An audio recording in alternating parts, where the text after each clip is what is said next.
तो एक डेटाबेस के स्ट्रक्चर में क्या क्या होता है? एक टेबल होती है और डाटा होता है। डाटा किस फॉर्म के अंदर होता है? टेबल्स के अंदर रोज एंड कॉलम्स के फॉर्म में। तो जिस डेटाबेस की टेबल में डाटा जो है वो रोज एंड कॉलम्स के फॉर्म के अंदर हो, उसको हम बोलते हैं relational database management system, RDBMS। ये बात लिख लेना, इंटरव्यू के अंदर ये क्वेश्चन पूछते हैं। उसके बाद जैसे कि एग्जांपल के लिए मैं आपको दिखाता हूँ, राइट में हमारे पास एक एम्प्लॉय टेबल है। इसके अंदर कितने कॉलम्स हैं? 3 तो 5 कॉलम है। एम्प्लॉय ID, एम्प्लॉय नेम, सब में अलग अलग जो है डाटा स्टोर है। तो ये किस फॉर्म में? रोज और कॉलम्स में। इसमें जो हॉरिजॉन्टल है, जैसे ये एम्प्लॉय ID, ई नेम, हॉरिजॉन्टल जो है इनको हम बोलते हैं रोज, जैसे कि मैंने यहाँ पे मार्क भी कर रखा है ये वाली। और जो वर्टिकल है इनको हम बोलते हैं कॉलम्स। तो इसमें कितने कॉलम्स है? हमारे 5 कॉलम्स है एम्प्लॉय टेबल के अंदर। और रोज कितनी है? 1 2 3 4 5, 5 ही इसके अंदर रोज है। ठीक है, ये तो है कि हमारा डेटाबेस का स्ट्रक्चर होता क्या है। नेक्स्ट चलते हैं डेटाबेस का डायग्राम। अब डेटाबेस का डायग्राम एक ऐसी चीज़ है जो आपको देखते ही बता देता है कि उसके अंदर क्या क्या होगा, डेटाबेस के अंदर स्टोर क्या होगा, किसका किससे रिलेशन होगा, ये सब। ठीक है, तो चलो मैं आपसे एक क्वेश्चन पूछता हूँ एसक्यूएल के बेसिस पे। जब भी कोई रिक्वायरमेंट आती है किसी भी प्रोजेक्ट की और वो फाइनल हो गई है, ठीक है, और आपको डेटाबेस बनाना है, तो सबसे पहले आप क्या करोगे? तो इस वीडियो को पॉज करके आंसर कमेंट में लिखो। उसके बाद अब मैं बताता हूँ आपको आंसर क्या होगा। ठीक है, तो इसका आंसर होगा डेटाबेस डायग्राम। डेटाबेस डायग्राम एक तरह से एक ओवरव्यू होता है जो हमें बताता है कि डेटाबेस के अंदर क्या क्या जो है स्टोर होगा, किस डेटा टाइप में स्टोर होगा, और कहाँ कहाँ पे कौन सी टेबल्स में स्टोर होगा। ठीक है, तो ये हो गया डेटाबेस डायग्राम। नेक्स्ट देखते हैं हमारे डेटा टाइप्स। अच्छा, अब मैंने बोला आपको डेटाबेस डायग्राम होता है, उससे पता लगता है किस किस टाइप का डाटा स्टोर होगा। तो सिंपल, डेटा का टाइप क्या है, किस टाइप का डाटा है। तो इसकी अगर मैं वन लाइन डेफिनेशन बताऊं तो data types are used to define what type of value will be stored in our table in database. Simple है, टेबल के अंदर कौन सी टाइप की वैल्यू जो है स्टोर होगी वो हमें बताता है data type. It can be either integer, float, string, number, date, date time, कुछ भी हो सकती है। ठीक है, जैसे अगर मैं आपको बैक चल के इस एग्जांपल में दिखाऊं तो यहाँ पे देखो एम्प्लॉय आईडी क्या है? ये एक स्ट्रिंग है क्योंकि इसमें नंबर भी आ गया और कैरेक्टर भी आ गया। एम्प्लॉय नेम भी स्ट्रिंग है, employee department also string. Employee age ये क्या है? इंटीजर है। और एम्प्लॉय सेक्स या जेंडर है जो वो भी एक डाटा टाइप, इसका हम बोल सकते हैं स्ट्रिंग है। तो एसक्यूएल के अंदर डाटा टाइप्स मेनली 3 टाइप्स के कैटेगराइज करते हैं। First is string, second is numeric, third is date and time. अब स्ट्रिंग के अंदर आते हैं हमारे जैसे कैर हो गया, वेर कैर हो गया, इसके अलावा और भी आते हैं, टेक्स्ट भी होता है एक, तो काफ़ी मल्टीपल है। न्यूमेरिक के अंदर इंटीजर्स, फ्लोट्स, बुलियन, और that was a spelling mistake, इसको इग्नोर करा, एक्सेट्रा, और भी काफ़ी न्यूमेरिक के अंदर आते हैं। डेट एंड टाइम में हमारा डेट हो गया, डेट टाइम हो गया, टाइम स्टैम्प्स हो गया, ये सभी हमारी डेट एंड टाइम। थोड़ा और डिटेल में देखते हैं। इंटीजर क्या होता है आपको पता होगा। इंटीजर को हम यूज़ करते हैं, इंट को यूज़ करते हैं हम इंटीजर वैल्यू स्टोर करने के लिए। इंटीजर कोई भी minus infinity two plus infinity ऐसे नंबर्स जो कि पी बाई क्यू की फॉर्म में ना हो, मतलब डेसिमल ना हो, उनको हम बोलते हैं इंटीजर्स। ठीक है, देन फ्लोट जो डेसिमल्स में होते हैं उनको फ्लोट बोलते हैं। देन बुलियन, अब बुल का हम यूज़ करते हैं बुलियन वैल्यू को स्टोर करने के लिए, दैट कैन बी 0 और 1, इसके अंदर दो ही वैल्यूज आ सकती हैं। थर्ड इज फोर्थ इज कैर। कैर क्या होता है? कैर एक कीवर्ड है, इसका डाटा टाइप है एसक्यूएल का ही। इसके अंदर हम एक फिक्स लेंथ ऑफ स्ट्रिंग जो है उसको सेव करवाते हैं। और वेर कैर के अंदर भी सेम है, बस उसके अंदर जो लेंथ है वो वेरिएबल हो सकती है। ठीक है, मतलब कि जैसे कैरेक्टर मैंने 36 लेंथ दी तो I have to store the value with length 36, but in varchar it is not mandatory, I can save either 10 length और 36 और 25, anything I want. Then date, of course जैसे नेम से पता लग रहा है डेट का हम यूज़ करते हैं डेट को स्टोर करवाने के लिए कॉलम के अंदर। अब जो एसक्यूएल में हम डेट स्टोर करवाते हैं उसका फॉर्मेट क्या होता है? YYMMDD, मतलब कि जैसे आज डेट है 25 जून, तो डेट कैसे स्टोर होगी? 2024-06-25। और डेट टाइम में इसके आगे जो है टाइम भी कंकैटिनेट हो जाता है। अब देखते हैं प्राइमरी की एंड फॉरेन की क्या होती है। ये बहुत ही मतलब इंपॉर्टेंट और मेन टॉपिक्स है, क्योंकि फॉर योर होल लाइफ जब तक आप कोडिंग करोगे, डेटाबेस को मैनेज करोगे, ये चीज़ आप यूज़ करने वाले हो। तो प्राइमरी क्या होती है? प्राइमरी की क्या है? एक कंस्ट्रेंट होता है जिसको हम किसी कॉलम पे लगाते हैं। ठीक है, सपोज एक स्टूडेंट है, आप कभी स्कूल में थे, क्लास के अंदर आपका रोल नंबर क्या था? रोल नंबर यूनिक था, हर एक स्टूडेंट का अलग अलग रोल नंबर था।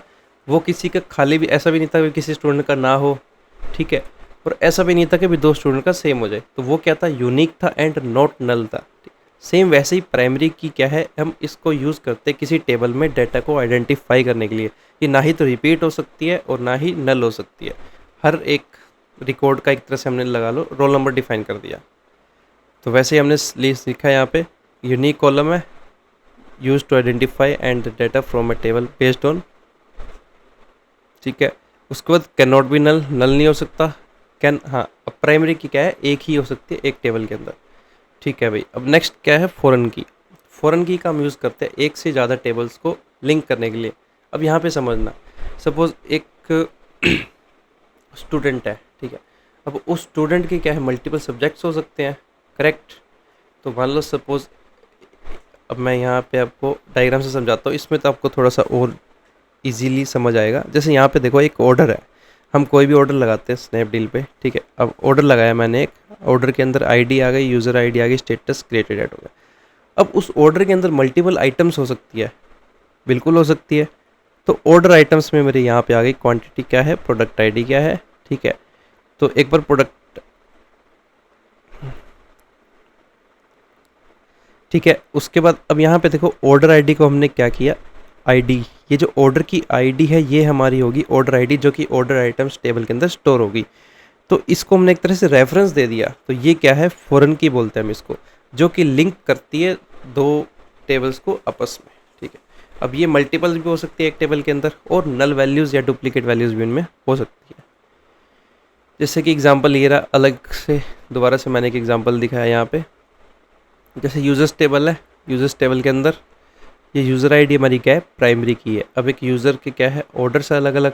तो ऑर्डर के अंदर जैसे यहाँ पे ऑर्डर आईडी आई और यहाँ पे यूज़र आया, तो ये यूज़र जो है इसकी फॉरेन की हो गई यूजर्स टेबल की। फर्दर जो ऑर्डर्स है वो प्रोडक्ट से रिलेटेड है। तो ऑर्डर के अंदर क्या क्या पड़ा है, ऑर्डर आईडी है, यूज़र है, प्रोडक्ट ऑर्डर्ड है और टोटल पेड है। और जो प्रोडक्ट ऑर्डर्ड है वो किससे लिंक है, प्रोडक्ट्स टेबल के अंदर प्रोडक्ट आईडी से। तो मतलब कि अब जैसे तीन लिंक है, प्रोडक्ट्स इसमें पड़े हैं मेरे, ऑर्डर्स इसमें पड़े हैं, यूजर्स इसमें पड़े हैं, तो ये सभी को हमने आपस में इंटरलिंक कर दिया। इसी के लिए हम यूज़ करते हैं primary keys and foreign keys को। नेक्स्ट चलते हैं, कंस्ट्रेंट्स क्या होते हैं। अब क्या है, जब भी हम कोई टेबल क्रिएट करते हैं डेटाबेस के अंदर, तो उसके ऊपर हम कुछ रूल्स वेरीफाई करते हैं, जिससे कि हमारा जो डाटा की एक्यूरेसी है वो बनी रहे, रिलायबल हो और थोड़ा सा मोर एफिशिएंट हो वो डाटा। मान लो कोई भी, सपोज आपके पास बुक्स है, ठीक है, आपने ने सेकंड थर्ड फोर्थ तीन चार क्लास की बुक्स ली, ऐसे ढेर बना के गिरा दिया, ठीक है।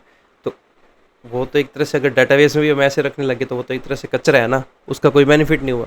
इसीलिए हमारे पास कंस्ट्रेंट आता है। कंस्ट्रेंट हमें क्या कहता है कि भाई हाँ, फर्स्ट क्लास की बुक आपको इधर ही रखनी है, इधर आप सिर्फ सेकंड की रख सकते हो, इधर थर्ड की और इधर फोर्थ की। सेम लाइक दैट इसका सिंटेक्स क्या होता है, क्रिएट टेबल, टेबल का नाम, ये एक बार जस्ट ऐसे ही आप ओवरव्यू ले लो, हम आगे वाली वीडियोज़ के अंदर प्रैक्टिकली भी बनाएंगे इसको। Create table, table name, then column 1, data type, constraint, क्या कंस्ट्रेंट आपने लगाना है। तो हमारे पास कुछ कॉमनली यूज्ड कंटेंट है। सबसे पहला है नॉट नल। मान लो कोई कॉलम क्रिएट किया मैंने, ठीक है, एक स्टूडेंट की ही टेबल लगा लो मैंने क्रिएट की, जिसके अंदर नेम है, सब नेम है, उसका ईमेल है, फ़ोन नंबर है, एक्सेट्रा एक्सेट्रा, काफ़ी अलग अलग चीज़ें हैं। तो उसके अंदर मान लो मैं चाहता हूँ कि जो नेम है वो कभी भी नल ना हो, ऑफ कोर्स नहीं हो सकता, तो मैं यहाँ पे नॉट नल कंस्ट्रेंट लगा दूँ।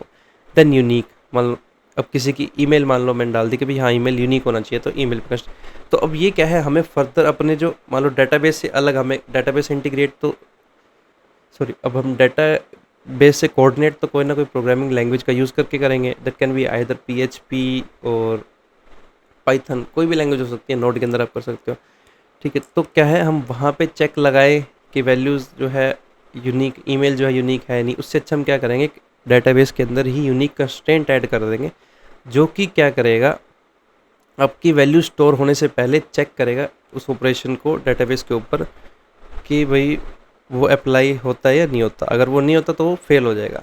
सेम लाइक प्राइमरी की, जैसे कि अभी हमने डिस्कस किया, और फॉरेन की भी चेक क्या करता है, हम एक कंडीशन दे देते हैं उसको, और उसके अकॉर्डिंग हम जो है ऑपरेशंस परफॉर्म होते हैं। डिफ़ॉल्ट, अगर आप कोई वैल्यू इंसर्ट कर रहे हो, मान लो अपने 5 कॉलम्स बना दिए, अब उसमें रोज़ जाएंगी, मतलब डाटा जाएगा। जब आप सेव करें तो अगर कोई कॉलम है जिसकी वैल्यू आपने स्पेसिफाई नहीं की, तो वो यहाँ से डिफ़ॉल्ट इंडेक्स पिक कर लेगा। देन क्रिएट इंडेक्स, ये बहुत ही ज़रूरी चीज़ है, इसको हम आगे थोड़ा और डीप में देखेंगे। इसका मतलब, इसको किस लिए हम यूज़ करते हैं, ताकि हम लार्ज सेट में से भी जो डाटा है वो क्विकली रिट्रीव कर सकें। जिस कॉलम पे हम इंडेक्स लगा देते हैं तो एसक्यूएल क्या करता है, उसकी एक अलग से लुकअप टेबल क्रिएट कर लेता है जो कि वहाँ पे स्टोर रहते हैं, तो फास्ट विद इन सेकेंड जो है डाटा वहाँ से इजीली एक्सेस हो जाता है। तो ये था दोस्तों एसक्यूएल की डे 2 के अंदर। अगर वीडियो अच्छी लगी हो तो प्लीज़ सब्सक्राइब करो और मिलते हैं डे 3 में। Thank you.